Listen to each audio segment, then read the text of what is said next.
distinguished guest speaker, Dr. Kaveh Madani, a scientist and environmental activist. Dr. Madani served as the deputy head of Iran's Department of Environment, as well as the vice president for the United Nations Environmental Assembly Bureau. Today, he will be discussing a very important topic, and that's environmental security in the Middle East. We also have here with us the Fletcher Dean of School of Land Diplomacy, Rachel Kai. Dean Kai, thank you so much for being here. And please join me in welcoming Dean Kai to open the session.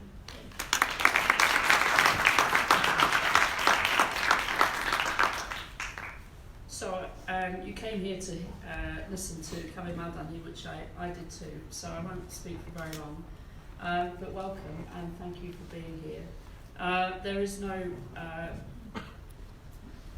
more important, I think, area of diplomacy at the moment than both the sort of short game of the very specific environmental pressures and what they mean for security in all of the ways in which we understand it. And we see this particularly pronounced in the Middle East at the moment, but also the long game of how do we as a community of nations find a way to come together and govern ourselves when we have unleashed upon the planet something which is now going full steam ahead and which we may be able to arrest if we come together and work as one. We may not be able to arrest if we don't. So it is both practical and short-term and existential and long-term. The question of our depletion, the advent of the sixth extinction, and then also the impact of climate change, but also then everything else we understand in environmental diplomacy, from clean water to clean air to waste management to pollution. So there is no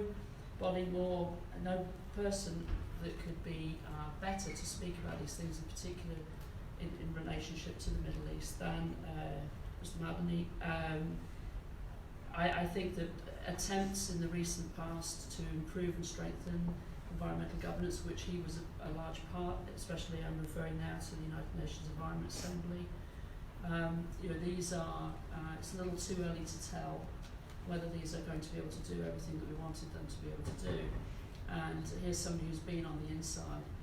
But to have a scientist, an activist at heart, a diplomat by skill, to walk you through how this all happens from a practitioner point of view, but also as he thinks about how we help the United Nations and help any other intergovernmental body to be able to play the role we need it to play, then I'm really looking forward to his conversation.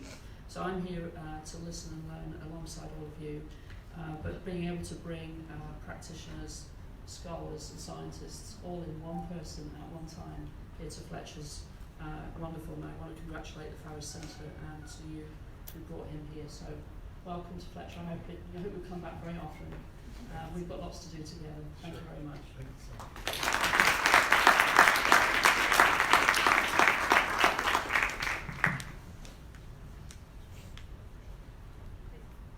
Just wanted to take the opportunity to say hi and thank all the people who were involved in arranging this. I think it was kind of we didn't have that much time, and we wanted it to happen before the end of the year. So special thanks to of course, the Fletcher and the Middle East Student Club, the CERP and the Forest Center, and I'm very excited to see familiar faces. My friends in civil engineering also, whom I get to meet later on, which is which is great. And I hope the insights that I gathered during the time I was working as an insider would be helpful to us, because I believe that at schools, as scientists, as students, as researchers, we are producing a lot of useful stuff which never get their way to the rooms of the policymakers, those who make decisions about the planet, they never come across the eyes of those diplomats who spend a lot of hours and days negotiating deals and trying to solve problems without sometimes knowing what is right and what is wrong.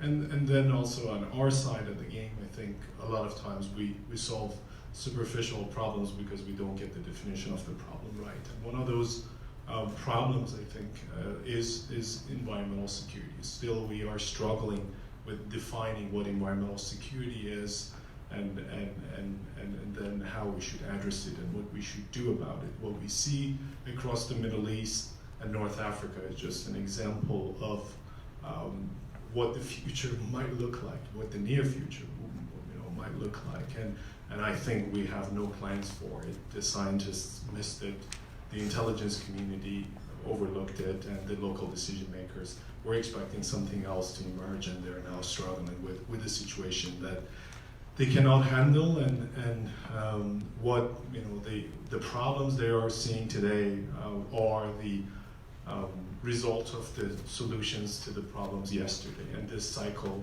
continues, and it's very scary. So I hope it would be an interesting conversation and useful. Thank you, Dr. Madani. I think you started with a very good comprehensive background of what we are seeing in the MENA region. Can you talk more about the nature of these environmental challenges we are seeing throughout the region? Some of the widely discussed ones are the dust storms, the heat waves, drought, and floods and water crisis, which you have been referring to as water bankruptcy. And can you also talk about how these challenges have been impacted by the climate change? Oh, that would be many hours of conversation, but I think what we need to pay attention to is the symptoms of the problems versus the cause of the problems. I think all these problems are somehow byproducts of unsustainable development, decades of bad management, decades of not understanding the real definition of development, years of trying to copy the West when it comes to development models, when it comes to building and placing infrastructure in different locations without understanding what the region can afford, the ecosystem capacity or the carrying capacity of the ecosystem in the region. So then we are seeing all the problems that you are seeing also in the rest of the world, but when they come in, their impacts are bigger. Of course, water is something you always hear about. Why do I call it water bankruptcy? Because I want to get the attention to the fact that the problem is the demand being way more than the available water. For a long time, what we have been trying to do in the water sector, not only in the Middle East and North Africa, has been trying, the effort to increase the water supply at any cost. So that's the mission of all the water engineers like myself in the what we call the hydraulic mission. When we try to maximize the water supply through any technologic solution. We started with digging deeper wells, and then we built dams, and we transferred water, we desalinated. Now we're talking about recycling and reuse more and more, and even taking water out of the air. All these efforts are focused on increasing the supply, water supply. But what we also have learned is by increasing the water supply, we increase the demand. We promote development in areas that might not necessarily be prepared for that, sort of rapid development. Examples are Southern California. Many examples are seen in the Middle East, in Brazil, in China, in a lot of these places. But we continue to do what we have been doing because, at some point we get into a dead end, and all we are dealing with is trade-offs. That we want to solve this problem, we create another problem. We want to fix this problem, we create another problem.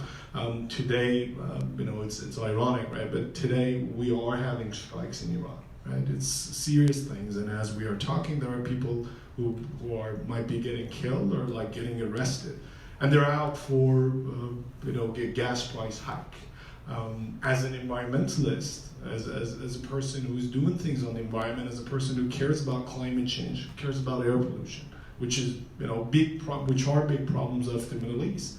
You should be happy about it. I should be happy about it, but I'm not, because what we are seeing is a system that has a risk of collapse, or human society suffering because they cannot afford the change, because again we are dealing with a trade-off. We want to fix one problem, but there are other problems to deal with. Many times us engineers, environmentalists, environmental experts don't understand these complexities. Now, any problem, you name it, would exist there. Waste, solid waste is a serious problem. Air pollution is a serious problem. Water pollution is a serious problem. We were so concerned with water quantity that we forgot what's happening to water quality in the region. Fires, heat waves. Sand and dust storms. In part of the Middle East and North Africa we have that, but in many parts we didn't. And now we have this issue of drying wetlands and lakes and increasing sand and dust storms. Again, a serious problem that we have overlooked and we are not prepared for, and we don't know how to deal with. Land subsidence, another major issue drawn by groundwater, with aggressive groundwater use, and then sinkholes. And so all these problems exist, and it's really hard to prioritize one over the other. Now, back to your question about climate change. Climate change is a serious factor, but when it comes to the Middle East and North Africa and many other parts of the developing world, we should be very careful about climatizing the disasters there, about climatizing whatever is happening there. It's, yes, journalists might like to sell the Syrian incident as a drought, only drought-related thing, or the Arab Spring as a product of climate change, or Iran's January 2017 demonstrations as a product of drought. But honestly, these are only triggers of the problem, or catalysts of the problem. What has happened on the ground in the Middle East with land use changes and implementation of different plans in the last few decades are by far more important than climate change in terms of impacts. Yes, future and the things that the climate change can make the problems much harder to solve, but if you only climatize everything, then that's a gift to the policymakers of the region. Actually, most of the policymakers in the region like climate change as something to blame all the time, because then they're not liable for what has happened, right? And guess who has made climate change, right? Who's responsible? The West, and you can't blame the West even for the problems which are happening. So whenever there's a big flood, whenever there's a big drought, it's always climate change. And some of us on this side of the planet get excited about, another evidence for climate change, and we tweet about it and we share, or we say something about it, and that it's misguiding the problem. Climate change, like other problems that we just named, are the byproducts of unsustainable development, or the symptoms of the problem. Yet we are so focused on climate change that we don't talk about sustainable development, and that is why a lot of times we have issues connecting to the people in the region. Climate change might be something about the future, whereas deforestation, fires, heat waves, sand and dust storms, air pollution, water shortage, these are today's problems, and I'm not sure why we don't talk about those problems that are there. They're tangible. You can't, get action on them, and we focus on debating whether, by 2050s, people can live by the Persian Gulf or not. Thank you. You talked about water management policies, which are at the heart of your both research and academic expertise and your experience in Iran. We can now talk about agriculture sector, which is closely related to all the problems we are seeing with the water crisis. Why is this sector so important to the governments in the Middle East countries? And we see it as always protecting the agriculture sector is at one of the top priorities of all administrations in Iran. What is the real value in this sector? Is it the food provision tied to the national security, or are we seeing other factors at play? Food security is the most, one of the most important things that the policymakers of the region are dealing with. Of course, if you compare energy, food, water, still you see that energy is one of the dominant factors when it comes to development and public policy. But food also is very important, and way more important than water. It has been like that because when you talk about food, you talk about people's living, right? So people, nutrition and security and so on. So in the Middle East, and while the Middle Eastern countries are different, but the Middle East is a region which has a lot of oil and gas. So energy security has not been the main concern of the policymakers in the region, but they have seen very well, and they knew it very well from day one that water shortage or water availability is a major concern. Yet what they try to do is what we have tried to do in many parts of the world, that, okay, I'm rich, I can afford selling oil and gas and buy food self-sufficiency, not food self-sufficiency. And that means that, I invest in doing whatever I can to solve that problem, that only thing that I don't have. I sell oil, and what I don't have is food, and I want to produce food and even export it. So you see Saudi Arabia, for example, becomes a food exporter. That's nonsense, right? It doesn't make sense because that costs them their aquifers, right? But it's a complex of the developing world or the Middle East. The Middle East is the place where you see all, the tallest buildings, the largest, malls, this competition over biggest, largest, tallest, whatever. And that is because the symbols of development are different, right? Concrete and steel are still symbols of development. That's the way to prove yourself to the rest of the world. So if you have felt food deficient, you don't have enough food, then you have a hard time. Not only when dealing with your own population, but also the rest of the world. If you look at, for example, even the Shah of Iran's interviews before the revolution, when the oil price goes up, in discussions about oil price, he mentions the wheat price. So the fact that the Middle East was dependent on food imports has caused a lot of concern for the policymakers. So they wanted to become food self-sufficient. Libya, Iran, Saudi Arabia, all of these countries went that way. And food has been actually a weapon. Saddam Hussein struggled with that.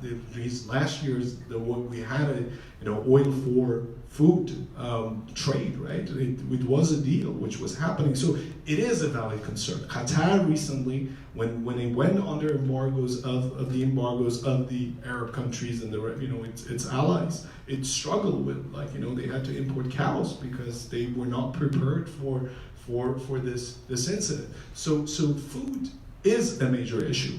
And water shortage cannot make you can make you fail in one season, and you can hope that the next season would be better. But if you have no food, people would end your regime, and then that is a serious concern. Now a developed person, a secure person, a person who understands the complexities of real world, understands that we cannot build brick walls against ourselves and then be self-sufficient in everything. It's the game of trades around the world, and the Middle East should also respect that game of trades. Now, the issue is, what can you trade for what? If you rely on oil and gas forever, and if you don't have a good relationship with the rest of the world, food security is one of the things you'd be worried about. Iran has been worried about it for 40 years.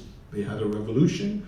Then there is a war with Iraq for 8 years, sanctions getting stricter and stricter. So that paranoia exists, and it becomes a hard game. And a lot of us in the water field, we don't like that game, but that game is there. The battle between those who want food security and us who want water security, or at the end of the day, we understand there's a big trade-off. You mentioned sanctions and how they have been impacting, and also what happened in Qatar. So, going to your own experience in Iran, serving as a deputy head of the Department of Environment, can you tell us why is the water crisis and other environmental issues so politicized in Iran? So one major reason is just what we talked about. right? So that I'm concerned with my food security, I'm concerned about my food imports and if I can afford it or not. So all of a sudden someone comes from London and tells me that water is a serious problem, and is convincing to people and tells them that water shortage is a serious thing and this is not sustainable. So what if that person has bad intentions? And I could have bad intentions, like, you know, if I'm a spy, I never say I'm a spy. But this thing is there. So people, the policymakers over there, have over many years tried to hide water shortage as a problem, as a limit to growth, through food imports, through virtual water imports. So this problem has been hidden, even though it exists, through bringing food in. So food, you should know that, like, you know, about like in the Middle East, it's about like 90%, 85%, 90% of your water goes to the agricultural sector, right? So that's where you have the inefficiencies and most of your water is being used. So if you manage to import your food without talking too much about water shortage, first, you don't create concerns for your public. Second, you don't communicate your deficiency and some sort of like vulnerability to your enemies, right? But over the years, this, you know, people have been talking about this, and this space is getting more and more politicized, right? We are seeing that, like, you know, environmental issues are being used as weapons during like any sort of strike demonstrations and so on. Examples: Donald Trump doesn't believe in climate change. His head of EPA is problematic, but he is obsessed with Iran's environmental problems, right? He talks about Iran's environmental problems. Pompeo does that. Brian Hook sends messages to Iran on environmental issues. So they are using this space as a weapon because this space has the power to unite people. There are not many other topics to use as a tool to bring people together, to get people united in a region where there are differences in ethnicities, beliefs, and so on, right? Ideologies and so on. So one of the best topics to use is the environment, because no matter which ideology you have, you care about this big lake which has dried up, or you care about water, you care about this and that. So the misuse and abuse of this space also for political ends and some sort of reckless political games that are being played by many of the world powers and some famous figures, all causing, damaging the real and sincere environmental movements in the region, those who are concerned with what is happening and are trying to do. Now, I'm not blaming things on say, like the US administration for what is happening. What is happening there is not because of them, but I'm just talking about how this space is increasingly getting politicized, because now the governments of the region also understand this is problematic. And this is not only Iran. I had an Egyptian student at the Imperial College London, who was a former diplomat. 2 years into this program, we got an email from the Egyptians to travel to Egypt, and we were working on the Nile with him. And the Egyptians realized that I have an Iranian passport, I'm not British.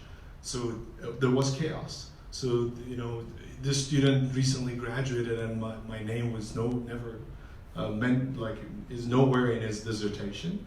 And we couldn't publish together, and we had to bring in another person just to continue supervision, because the intelligence wasn't happy with an Iranian having access to the Nile data. Now, the intelligence community has a competency problem also, because we have not been able to recruit enough of them and teach them good stuff, because normally they are here, they're on this campus, but in different programs. They're not interested in water engineering or environmental engineering and environmental science. So they have the competency issue also. A lot of things that are exciting for them, where they treat as classified data, are the things that we can easily get, download from satellite and open access data sources. So a lot of they don't understand this space. So they immediately, when they see like others are talking about it, so this is a political space, they securitize this space, and they also criminalize a lot of environmental defenders or environmental scientists and so on.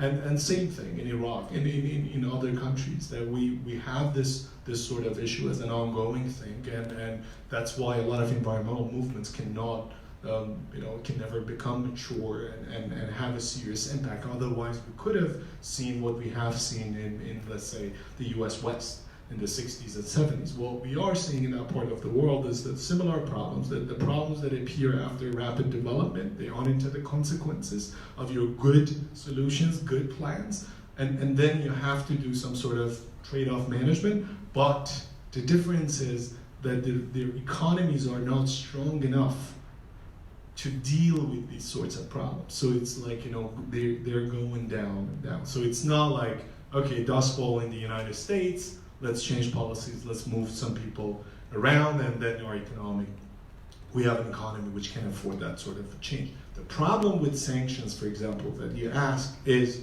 the pressure on the economy. When your economy is under sanctions, when you have issues with international relations issue, first of all, you become a short-term manager. All you need to care about is today.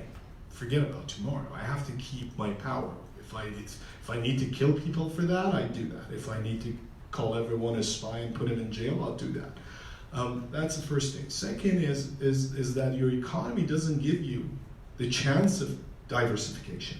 All these countries in the Middle East need to diversify their economy. They have to decouple their economy from water, because right now, water, more than anything, is a job provider. The political economy of the Middle East is dependent on water. We provide jobs to a weak sector in the economy. Agriculture, yes, it provides some food, and it's, for example, in Iran is 10% of its GDP. Some other countries are different. If you go to Oman, it's like 1%, 2%.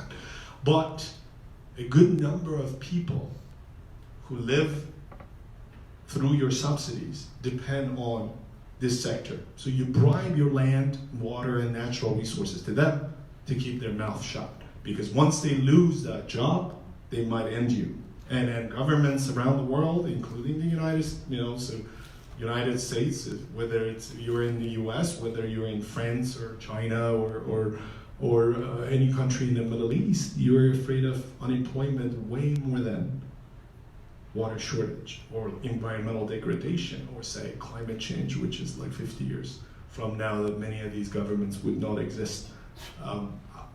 By then, I'm not saying that climate change is a future problem, by the way, don't get me wrong, but when it comes to that sort of dealing with priorities and the problems you have, when you put out unemployment somewhere, when you put food shortage and hunger somewhere, on one side, and climate change on another side, then climate change is not even a secondary issue. So it's and then the general public the same way. Like if I'm starving, you can't tell me to care about this species or cute cheetahs of Iran or whatever, right? Because I'm starving. My children need food. So a lot of times this is the problem, and I think that is where we need to get in and do things differently. Because to the Westerners, to the intelligence community, to many people within the UN system and so on, and many think tanks, when we talk about water security, when we talk about environmental security, it's all about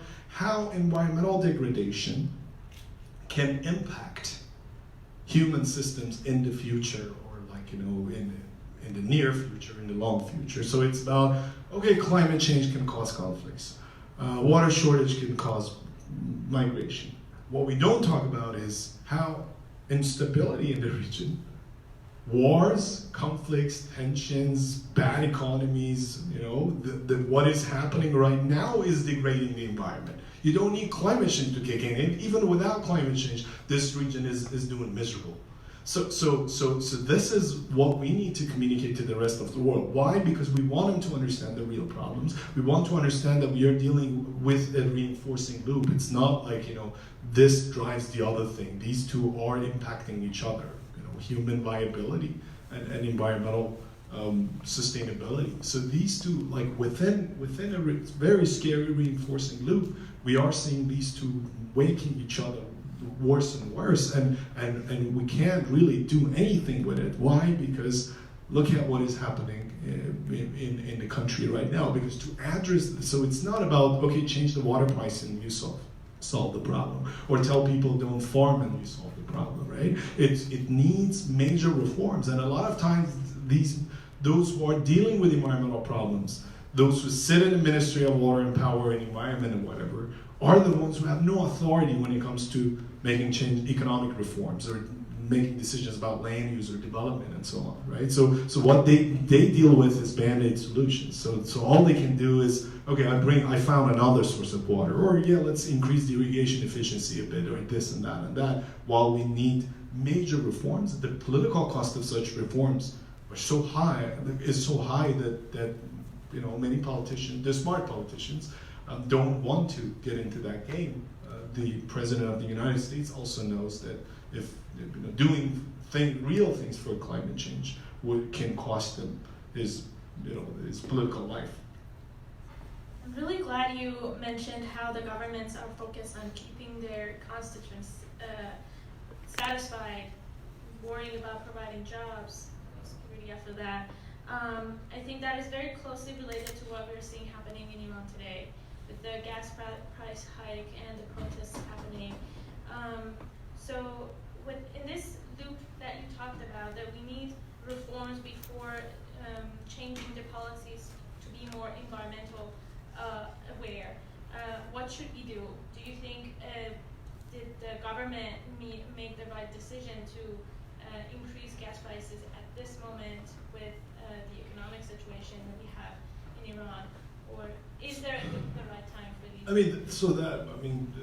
It's easy to say it wasn't the right time, right? Because of what is happening and what you see coming afterwards, and this was due for a long time, right? Now the way you do it also matters. Now people are frustrated. The government is saying, well, all I'm doing is to lift this up, reduce the subsidies and then pay the poor, right? So they're expecting a return, but they never talked about it before. They didn't prepare people, and that's a lot of time, like what we see in the Middle East. And don't get don't get fooled by what you see. So correlation doesn't explain causality. A lot of these problems that we are seeing in the Middle East are accumulated, they have accumulated causes, right? So what we are seeing right now is okay, you raise the gas price, now you legitimize demonstration. So now I can come out at the street, use that story as the cause, sell that story as the cause and get out and go on strikes. Whereas this is accumulation of distrust, people being unhappy with a lot of things, angry, having no trust and so on. Yes, the drought might have, has had a role as a catalyst to the Syrian problems, but you cannot ignore what the water policies of the Ba'ath regime for so many years before that, for decades before that. So this is a problem with the environment. By the time we see environmental problems, it's normally very late to solve them proactively and sufficiently. Then we are left with a limited number of options that we have. That's the first thing. Second, if you solve them today, if you try to solve them today, the impacts would be seen, maybe in a decade or so, in the shortest time, if you're lucky. So there is no immediate reward for any politician which takes an action on climate change in the current model that we run our society. So then you have high political costs. How do you change that? There are two ways that the political cost of reforms would change. One is extreme events. When you have fires, when you have long droughts, you have reforms. The reforms that California had during their recent drought, or some of those reforms, when you hear about these rules and new mandates, they're many countries in the developing world have better systems, right? But the political cost of implementation of those was high. So thanks to the extreme events, this was done. If you have these sorts of extreme events which don't fail your system, you can be hopeful that improvements can be made. That's the first way of doing it. The other thing is to essentially, through changing public opinion, impacting public opinion, we increase the level of sense, we promote the sense of urgency within society. Don't forget that in policy making, you go for the problem. You have limited resources and limited time, right? So you start with problems which are both urgent and important. Water and environment, they are relatively important, but their urgency compared to other matters that we just talked about is normally low unless you create that sense of urgency. So yes, we can do a lot. The UN system is not that functional, but still they can do things. But once we deliver the things that, the right message to them that they can promote, they are very confused. They have SDGs, but they don't really know how to deal with that. And now they realize, oh, wait a minute, these things have trade-offs. How do we even deal with these things? We cannot push everything up at the same time, right? So we can have a huge impact on that, but we have to understand that it's not an easy solution, and those who are sitting in that part of the world are not dumb, right? So they're like institutions are what block their movements and their minimize the number of options they have. Thank you. I think we have a limited time. I'll just ask my last question, which is related to your experience again. Talking about all this complexity we see in this problem, getting the buy-in from the public and the political cost of the region and the stability being at stake. In your position at the Department of Environment, you also led the Iranian delegation in several regional and international negotiations around environmental issues. How do you find the prospects for cooperation in the region for working on these issues? Or do you see more barriers to this cooperation? What can be done? So water and environment, these resources natural resources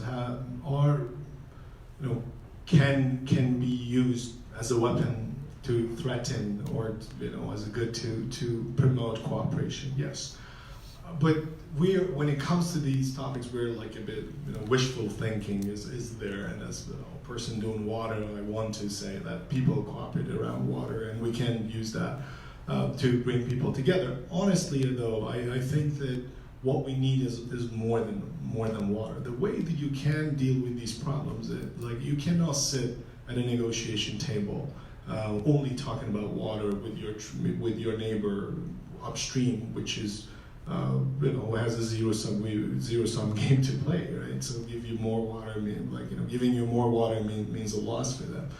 But there are examples that things which are happening. So if you take advantage of issue linkage, the opportunity to trade, the fact that we sit down and I want to ask for more water, but I might be able to help you.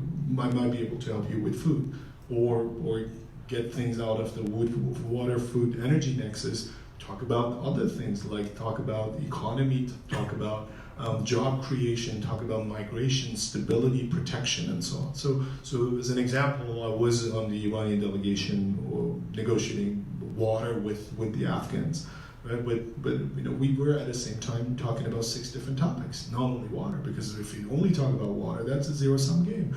We meet with the ambassador of Turkey, and I complain, or we write letters and saying the walls that you're building are like the U.S.-Mexico wall. So they affect biodiversity, right? The movement, the free movement of different species. But when the country is thinking about tensions, or like your president is thinking about illegal migration and so on, it is really hard to bring those issues up and make them a serious thing, unless the general public thinks about those. But again, another thing that we need to understand, yes, we talk about environmental problems in the Middle East and the developing world, but people who don't have certain quality of life don't care about the environment that much, and this is normal. It can happen to any of us if we can breathe. Like if you're in a city which is super polluted, you don't think about the future. right? So this is the problem that we are having, and we don't pay attention to all the things which are needed in that part of the world. I worry about the wars and years of war and tension and all these things, which have destroyed all the traditional and historic institutions that were built. These civilizations actually were built around natural resources, around water, and so on. And these institutions now have been destroyed in the course of urbanization and rapid development, and during war. But we don't have any plan to rebuild these things. So peace building around the environment, we have no plan, and we still don't understand environmental security well. Thank you. I think in the interest of time, it's good to get questions from our audience now. We have 2 mics on both aisles. If you would like to come forward and ask your questions, we have 15 minutes. I can ask one. So I think actually you're right about the whole miserable thing that happens in terms of the environment and lots of conflict that actually in the region. But the thing I don't understand is why there are so many foreign powers actually just intervene in many events actually in the region. If it's so miserable, if it's not a good thing, I mean, good thing happening there, or that the resources are gone, or what is the intention? I agree actually that there are many shortages on many resources like water, but I just don't understand the nature of conflict. What they trying to conquer, basically, what they trying to achieve. That's what I don't. What do you think? Oil, so oil is there. So it's a geopolitical problem. They're not there to get water. They're not there to get food. There's oil there, and the geopolitics of that region matters. The Hormuz Strait matters to the global energy supply. So there are many reasons to be there. Of course, they're not related to human rights, because if they were about human rights, there are human right violation in many other places. If it was about human rights, we have seen what has happened to the Saudi journalists, and so on. So human right violations are there, and they're very important to pay attention to and take action on. But you can see that the real intentions are different, and I think Donald Trump was honest with saying that he likes oil, and that's a very honest tweet. One of the very few tweets that he's made. So that the real intentions are different, and that is why no one cares about the environment. And if they care about, yes, it is okay. But what if in the future we have more migrations from these regions? Let's do something about it. But nothing real is happening around the environment. There are small efforts, but nothing major. Hi. Thank you very much for being here. Really enjoyed your talk. The question I have is regarding the water bankruptcy term that you mentioned, and how demand is more than resources. And for us, as a natural progression of probably any government, creating more supply, and then the rapid development that follows that, how do you think, or what's the best approach to resolve this vicious cycle of supply and rapid development? Thank you. So we in general definitions of water shortage, we have 2 water shortage types that you need to be familiar with. One is physical water shortage, and one is economic water shortage. The economic water shortage happens when you don't have enough, essentially, economic power to implement, to build infrastructure to use your water. Many African countries have a lot of water naturally, but they can't use that water to the benefit of their societies, right? Physical water shortage is when you really, reach the limit of, you exceed the hydrologic carrying capacity of your country or basins and so on. So this is the 2, and a lot of times these 2 things get mixed up. So World Resources Institute a few months ago had this global report about like water shortage or water stress, which made it to the top page of New York Times, and a lot of stories were told about it. And if you look at that ranking that they have provided, for example, Israel is number 2. Israel has water issues, but we also know Israel as one of the countries which has done a lot of good things in the water sector and exemplary things. Not that they don't have problems, but that's where they are. where, like, you know, you see the countries which are doing good, like if you look at their countries, they're the poor countries. They're those who don't have the high GDP, although they have a lot of water. So then the question is, where do you want to be there? And where do you want to be here in this route? So the answer to you, based on the current understanding of development and sustainable development, is to first push your society to a level that, you know, they have good living standards. And that's when you invest more in increasing water supply, right? Then you have to understand that there should be a limit to this, and you have to decouple your social economy from water at some point. So when they increase water supply, the easiest thing to do is to create jobs in the agricultural sector. That's how you flourish the economy. Subsistence agriculture, farmers become, you know, they become profit takers and so on. But after that, you have to also focus on management or demand cuts, right? So the reason that I started using this term, especially in Iran, was that I realized that we are using this term water crisis, you know, and I looked at, like, I was watching some documentaries, very old, like, you know, black and white, and I saw they're using that term there. I look at my own papers writing at undergrad level. I also had used water crisis, and I was like, what is this? You know, crisis must be something, you know, temporary, like an extreme situation that you know, at some point must end. You either fail or you address. And we keep calling it a crisis, and people have lost sensitivity to this term. And crisis is an extreme situation which happens at some point and some time within your system that you cannot predict exactly, but once it happens, you bring all the forces together to address it. You either succeed to partly restore your system, or you fail. My argument here is that we have failed because a lot of things that we have damaged cannot be restored and fixed within a reasonable time frame. So as long as we are calling this a crisis, we are putting all our efforts into mitigation rather than also caring about adaptation, because this is a new reality in many of these places. There is no way to get rid of dust storms in the near future. This is a new thing, and we have to adapt to it also. We have to also invest in adaptation.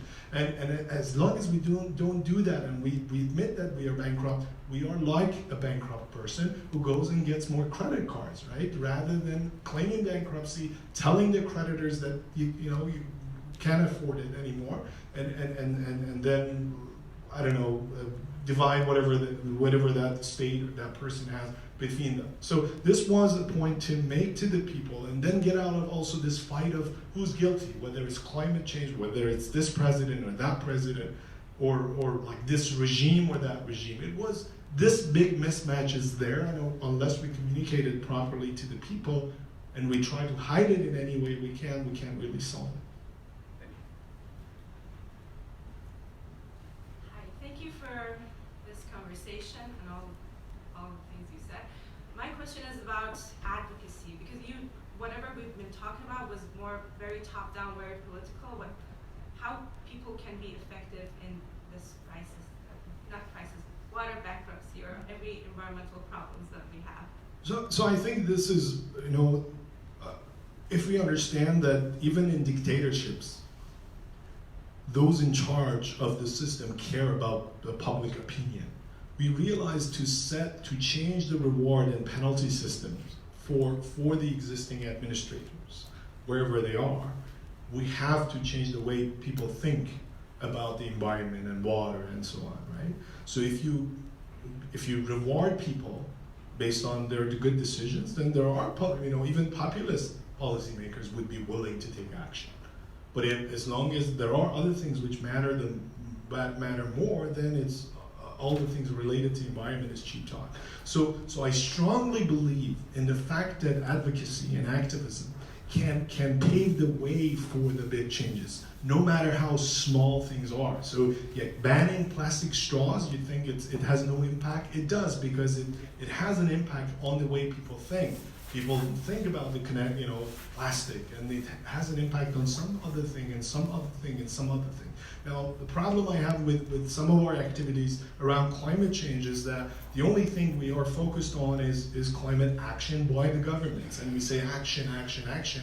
We don't spell it out, right? We don't talk about the pathways. How do we get there? And we don't even communicate the cost of that action to the people who are chanting out street. And then we also have to have narratives which work for people in different societies. The narratives you sell to someone in Boston would be different from the narrative you need to sell somewhere else in the country, and the same when you go from one country to another. So if we understand that these things go hand in hand, then we realize that we cannot only focus on the big things, the optimal, which is unachievable. And we also need to care about pathways, because we academics, for example, or the idealists, environmentalists, always talk about the good state, but not the way to get there. So if you talk to people who are out in the street right now, or were out street in Iraq not long ago, or Lebanon, they want their countries to become Switzerland overnight. They don't know how to get there, right? You like your children to become doctors, lawyers, engineers, whatever, scientists, composers, whatever, and you do whatever you can, and you tell them all these things, but children, not all children succeed. Same for governments. You have to have a pathway, and there are things which are out of your control. So it's not enough to talk about those things only, and to just do demonstrations and strikes. It's good to have climate strikes, but it's not sufficient. Well, thank you for your questions, and thank you, Dr. Madani, for being here today and giving us the opportunity to acknowledge the importance of environment in the stability and security of the Middle East. And I think we are My pleasure. out of time. Thank you so much.